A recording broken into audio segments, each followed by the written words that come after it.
சேரன் மகாதேவியில் பட்டப்பகலில் சட்டக்கல்லூரி மாணவர் கொலை செய்யப்பட்டுள்ளார். சொத்து தகராறில் 2 ஆண்டுகளுக்கு முன்பு நடந்த கொலைக்கு பழிக்கு பழியாக கொலை நடந்ததா?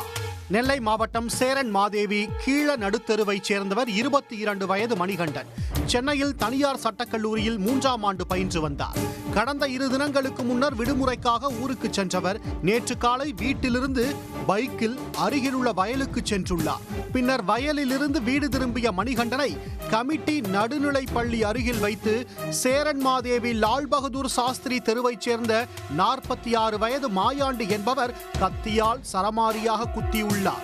இதில் படுகாயமடைந்த மணிகண்டனை அவரது உறவினர்கள் மீட்டு சேரன் மாதேவி அரசு மருத்துவமனைக்கு கொண்டு சென்றனர். அங்கு அவருக்கு முதலுதவி சிகிச்சை அளிக்கப்பட்டு பின் மேல் சிகிச்சைக்காக நெல்லை அரசு மருத்துவமனைக்கு கொண்டு சென்றனர்.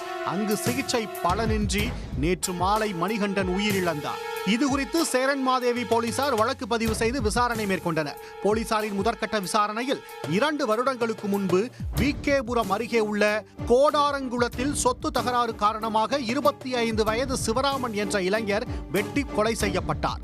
இந்த கொலையில் மணிகண்டனின் நெருங்கிய உறவினருக்கு தொடர்பு இருந்ததாக கூறப்படுகிறது.